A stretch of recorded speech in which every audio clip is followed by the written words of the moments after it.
वो खाना में लग रही, खाना बनाने वाली। अरे ये मिड्डी है, खाना बनाने वाला। हेलो एवरीवन, वेलकम टू भटकती आत्मा व्लॉग्स। और आज ये आत्मा भटकते भटकते पहुंची है भारत महोत्सव में, जो ऑर्गेनाइज़ किया गया है लखनऊ सिटी के अंदर यूपी में, यानी कि उत्तर प्रदेश में।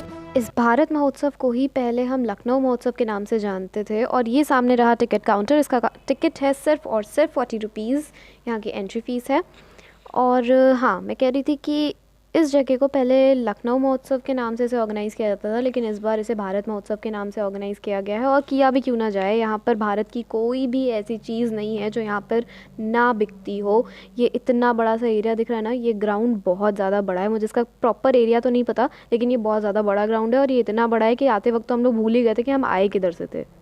और ये देखो, एंट्री करते ही ना यहाँ पे छोटी छोटी सी दुकानें दिखने लगी हैं। बट डोंट वरी, यहाँ पे सिर्फ ऐसी दुकानें नहीं है, आगे जाके ये जो भारत महोत्सव है ये अपने एक्सट्रीम पे पहुँचने वाला है। So stay tuned. और ये देखो, ये छोटी छोटी सी दुकानें यहाँ पर दिख रही हैं, चाहे वो टॉयज़ की हो, क्लोथ्स की हो, ज्वेलरी की हो, यहाँ तक कि इंडिया के फेमस कश्मीर के ब्लैंकेट्स भी यहाँ पर प्रेजेंट थे। लेकिन मैं बताऊँ, मैं यहाँ पे क्यों गई थी? मैं यहाँ पे गई थी यहाँ की राइड्स का लुत्फ़ उठाने के लिए, क्योंकि मुझे झूला झूलना बहुत ज़्यादा पसंद है। इनफैक्ट अभी कुछ दिनों पहले ही मैंने लाइफ में पहली बार जाइंट व्हील ट्राई किया था, एंड इट वाज ऑसम। और मैं यहाँ पर सिर्फ़ और सिर्फ उसी लिए गई थी। लेकिन वहाँ तक पहुँचते पहुँचते, चलते चलते, ये जो आलम मुझे नज़र आ रहा था, ये जो नज़ारा मुझे नज़र आ रहा था, मैं उसका वर्णन कर रही हूँ। पता है, ऐसी शायद ही कोई चीज़ बची होगी जिसका स्टॉल यहाँ पे ना लगा हो। आई मीन, चाहे वो फुटवेयर्स हो, अपर वेयर्स हो, चाहे वो विंटर वेयर्स हो, समर वेयर्स हो, चाहे वो फूड के स्टॉल हो, चाहे या फिर कैंडी स्टॉल्स हो। पता है, यहाँ पे एक कैंडीज़ का स्टॉल था ना, उसमें अमेरिकन, अफ्रीकन, सारी की सारी कैंडीज़ थी। वो स्टॉल पे तो मेरा दिल आ गया था, मैं सच बताऊँ। और यहाँ पे ना ऐसी शायद ही कोई चीज़ बची होगी जिसका स्टॉल ना लगा हो। That's why I think this is Bharat महोत्सव। ये जो स्टॉल है ना, इस पे वो काफ़ी सारे वॉल आर्ट्स होते हैं ना, जो फ़ोटो फ्रेम्स, वो बिक रहे थे। और यहाँ पे ना गुजरात का फेमस चिवड़ा वगैरह मिल रहा था। और इनके रेट्स भी इनके साइज़ के अकॉर्डिंग थे, 500-600-700 के आसपास। और ये देखो, यहाँ पे जो विंटर वेयर्स होते हैं ना, वुलन में पहनने के लिए, अपर वेयर्स एंड बॉटम वेयर्स, ये जो अपर वेयर था ना, ये मुझे बहुत ज़्यादा पसंद आया था। मैंने सोचा था कि मैं लूँगी, लेकिन लौटते वक्त इसकी दुकान ही नहीं दिखी। बाय द वे, इनका रेट था 200 रुपीज़, जो कि मुझे तो रीज़नेबल लगा, क्योंकि अमीनाबाद में भी हम लोग गए थे, वहाँ पे भी ऐसे ही रेट्स थे, आलमबाग वगैरह में भी ऐसे ही रेट्स थे, 200 रुपीज़ के। ये जो मशीन है ना, ये स्टीमर है। एट वंस तो मुझे लगा कि यहाँ पे ये चाय बनाने की कोई मशीन बेच रहे हैं, लेकिन बाद में उन्होंने बताया कि ये ज़ुकाम होने पर भाप लेने के लिए स्टीमर है।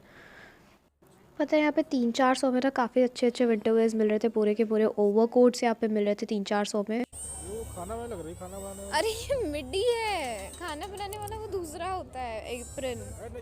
आजकल जो विंटर बॉडी कॉन्स चले हैं ना, वो भी यहाँ पर थे। और लेकिन पता है आपकी एक बात, यहाँ पे कपड़े तो मतलब सही रेंज में मिल रहे थे, कम रेंज में मिल रहे थे, और कुछ अच्छे भी कपड़े थे। लेकिन यहाँ पे कुछ विंटर वेयर थे जो काफ़ी पुराने पुराने से लग रहे थे। कुछ चीज़ें मुझे ऐसा लग रहा था कि वो एज अ यूज्ड की हुई है, रिफर्बिश्ड बेच रहे हैं वो। इस वाले स्टॉल पे ना काफ़ी सारे डेकोरेटिव आइटम्स और आर्ट पीस थे, जैसे कि ये वाला, ये आपने कई जगह पे देखा होगा, ये वॉल पे लगाया जाता है, काफ़ी अच्छा लगता है देखने में। मुझे नहीं पता इसको क्या बोलते हैं, बट अच्छा काफ़ी लगता है देखने में। लेकिन इनके जो रेट्स थे ना, वो भी बहुत ज़्यादा अच्छे थे, जो मुझे बताने की हिम्मत नहीं है। लेकिन ये जो पहला वाला आर्ट पीस जो दिखा था ना, वो लगभग 2,000 रुपये का था। और बाकी के, ये इसका रेट जानने के बाद बाकी के रेट्स मुझे पूछने की हिम्मत नहीं हुई, तो मैंने पूछा भी नहीं। ये जो पिकॉक दिख रहा है सामने, ये शायद 3500 का था। ऑल्सो इन्होंने बोर्ड भी लगाया हुआ था अपनी दुकान पे, फिक्स्ड प्राइस। तो इनसे बार्गेन करने का कोई मतलब नहीं था, स्पेशली मेरे जैसे इंसान के लिए जिसको बार्गेन करना आता भी नहीं है। और मेरे साथ जो प्राणी गया था, उसको भी बार्गेन करना नहीं आता।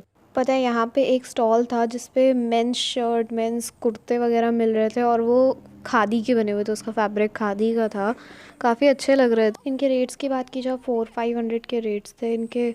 और एक कुर्ता निकलवा के पूछा था, तो उसका रेट था 500 रुपीज़। बट वो फैब्रिक ना मुझे काफ़ी कड़क सा लग रहा था, इस वजह से लिया नहीं। बट खादी एक इंडियन फैब्रिक है, तो उस हिसाब से मुझे लगता है कि ये दुकान यहाँ पे होना तो जाहिर सी बात थी। लोग, ये कुर्ता था, इसका रेट था 400 रुपीज़। और ये जो शर्ट थी, इसका रेट था शायद 350 रुपीज़, या कुछ ऐसे ही था इसका रेट भी।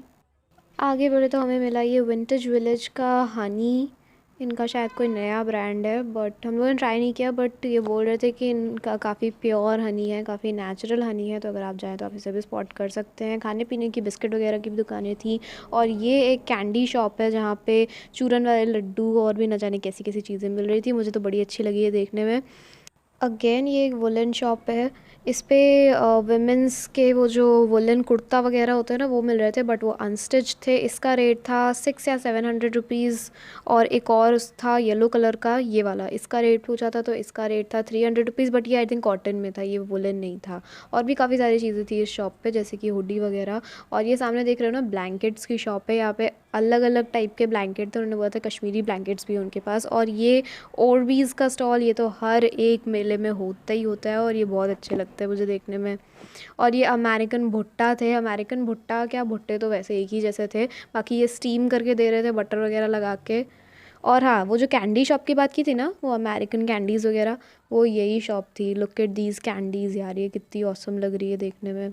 बचपन में जब कार्टून्स देखते थे तो कार्टून्स के पास वो होती थी ना कलरफुल लॉलीपॉप, राउंड कलर की, वो वाली लॉलीपॉप्स भी थी यहाँ पे। इनफैक्ट उसका पूरा ट्री बनाया हुआ था इन्होंने। और ये जो कैंडीज़ है ना, एक कैंडी का रेट था 20 रुपये, एक कैंडी 20 रुपये की। That's why this is American. और यहाँ पर ये वुलन पजामाज मिल रहे थे, जो मेरे साइज़ से तो बहुत ज़्यादा बड़े थे। अब शायद मेरी हाइट कम है इसलिए मुझे बड़े लग रहे थे, या ये बड़े होंगे इसलिए मुझे बड़े लग रहे थे, पता नहीं, पर इनका साइज़ बहुत बड़ा था। और ये स्वेटर्स वगैरह, वैसे तो इनका रेट 400 था, पर अगर आप लोग बार्गेन करने में एक्सपर्ट है तो ये 300, 350, 250 में भी देने के लिए तैयार हो जाते हैं। मुझे यहाँ की सबसे अच्छी बात पता है क्या लगी, यहाँ पे सब कुछ मिल रहा था, ऐसी कोई चीज़ नहीं थी जिसका स्टॉल ना हो। हाँ, समर वेयर्स के स्टॉल थोड़े कम थे, जो कि शायद इस वजह से, क्योंकि ये विंटर में ऑर्गेनाइज़ किया गया है इस वजह से। बट यहाँ पे हर एक चीज़ मिल रही थी। शायद ही कुछ ऐसा बचा होगा जो यहाँ पे ना हो, पर बाकी हर एक चीज़ थी यहाँ पे। ये देखो, समर में पहनने के लिए कुछ नाइटीज़ वगैरह हैं यहाँ पे। फुटवेयर स्टॉल पे 150, 200 में सारी की सारे फुटवेयर्स मिल रहे थे, चाहे वो मोजड़ी हो या फिर कोई और फ्लैट्स हो, सब इसी रेट में मिल रहे थे। तो विंटर वेयर्स है, ये 400 में मिल रहे थे, ये वाले लॉन्ग स्वेटर्स और कोट्स वगैरह। मुझे तो ये नहीं अच्छे लगे। और ये जो कुर्तियाँ थी, ये भी 400 या 500 कुछ ऐसे ही इनका रेट था, ऊपर लिखा होगा शायद। बाकी लोग वहाँ पे बार्गेन भी कर रहे थे, तो वो लोग 150 और 200 ऐसे भी देने के लिए तैयार हो जा रहे थे। और ये वाला जो स्वेटर है ना, ऐसा स्वेटर मैंने ख़रीदा, लेकिन यहाँ से नहीं ख़रीदा, आलमबाग से ख़रीदा, जो मुझे पड़ा 150 रुपीज़ का। मुझे तो ये काफ़ी अच्छा लगा। मुझे लगता है ये काफ़ी पुराना ट्रेंड है इस तरह के फ्रा के स्वेटर्स का, जो अब वापस आ रहा है। और ये जो सूट वगैरह है ना, ये 999 के थे, अनस्टिच्ड फैब्रिक दे रहे थे 999 का। और ये है खजूर यानी कि डेट्स की दुकान, और भी कई सारे ड्राई फ्रूट्स हैं यहाँ पे। And here it comes, jewellery shop. कहीं भी किसी भी मेले में जाओ और ज्वेलरी शॉप पे विज़िट ना करो, ऐसा तो हो ही नहीं सकता। इनके पास भी काफ़ी सारी ज्वेलरी थी। मुझे भी आगे काफ़ी सारे ओकेजन्स में जाना है, उनके भी व्लॉग बनाऊंगी। लेकिन यहाँ पे जो ज्वेलरीज थी ना, वो इतनी ज़्यादा मुझे कुछ अच्छी नहीं लगी, क्योंकि उनके कलर वगैरह निकल रहे थे, पॉलिश निकल रही थी उनकी। ये वॉलेट्स भी मुझे कुछ इतना ज़्यादा अच्छे नहीं लग रहे थे, बट ठीक ठाक थे। और ये जो रिंग देख रहे हो ना, ये थी शायद 100 रुपये की। ये जो सिल्वर टाइप की रिंग्स हैं, ये 100 रुपये की थी। और वो जो ब्लैक कलर की रिंग्स हैं, वो थी 50 रुपये की। और ये जो सामने कड़ा दिख रहा है ना, मेंस कड़ा, ये था 6 रुपये का। कपल सिल्वर रिंग्स भी थी यहाँ पे, जिसका रेट था 200, 400 ऐसे ही रेट था। मतलब यहाँ पे अच्छे वाले की चेन्स भी थे, जिनका रेट था 100, 150, 200 लाइक दैट। इस वाली शॉप पे ना ब्लेज़र्स मिल रहे थे, और मेंस के अनस्टिच्ड पैंट्स के फैब्रिक, अनस्टिच्ड शर्ट फैब्रिक, और ब्लेज़र्स के देन 1500 ऐसे करके इनकी स्टार्टिंग थी। ये साड़ी जो थी, ये 400 रुपये की थी। ये शायद कॉटन में थी साड़ी। और हाँ, वो जो हलवा था ना, आगरा का हलवा, वो यही था, यही भैया लगा के खड़े थे। और ये जो पीछे स्टॉल दिख रहा है ना, यहाँ पे मिल्क शेक का स्टॉल था, मिल्क शेक का पाउडर का स्टॉल था, पाउडर्ड मिल्क शेक का। और यहाँ पे ये टोट बैग्स भी मिल रहे थे, काफ़ी बड़े साइज़ में। और यहाँ पे ना जगह जगह पे कैमल राइड्स मिल रही थी, जगह जगह पे रोड पे आपको कैमल ऐसे घूमते हुए दिखाई देंगे। पहले तो मैं जल्दी जल्दी में वो राइड के एक्साइटमेंट में भागती हुई चली गई, लेकिन अब जब मैं वीडियो देख रही हूँ तो आई रिग्रेट कि मुझे कैमल राइड भी लेनी चाहिए थी। लेकिन अगर आपको कैमल राइड ले ली है ना, तो आप लखनऊ में बड़ा इमामबाड़ा के बाहर कैमल राइड मिलती है। रात के टाइम तो बहुत अच्छा नज़ारा होता है वहाँ पे। और इस दुकान को देखकर मुझे ऐसा लगा जैसे ये एक एंटीक शॉप है। यहाँ पे ये जो स्टैचूज़ रखे हुए हैं और ये जो जापानीज़ लैम्प्स और वास वगैरह रखे हुए हैं ना, इसको देख के मुझे ऐसा लग रहा था ये एक एंटीक शॉप है। और ये लेटे बुद्धा की और सितार बजाते हुए गणेश भगवान की जो स्टैचू है ना, ये तो मुझे बड़ी प्यारी लग रही थी। मेरा बस चलता है तो मैं ज़रूर खरीद लेती। और बैठे हुए जो बुद्धिस्ट थे उनकी भी स्टैचू बड़ी अच्छी लग रही थी। और जगह जगह पे ना ये इमाम दस्ते की दुकानें भी थी। और ये आ गया हरियाणा हैंडलूम हैंडीक्राफ्ट। यहाँ पे सारे के सारे ब्लैंकेट्स मिल रहे थे और शॉल्स वगैरह भी थी यहाँ पे, light weighted blankets, heavy blankets, सब कुछ थे यहाँ पे। और अब यहाँ पे जैसा कि दिख रही होंगी ये राइड्स जिनके लिए मैं बहुत ज़्यादा एक्साइटेड थी, ये मैं आपको नेक्स्ट व्लॉग में दिखाऊंगी। इस व्लॉग में मैं नहीं दिखा सकती क्योंकि ये व्लॉग काफ़ी ज़्यादा बड़ा हो चुका है।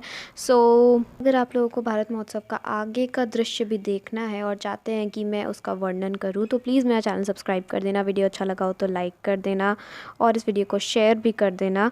ओके, टाटा, bye bye and see you in the next vlog.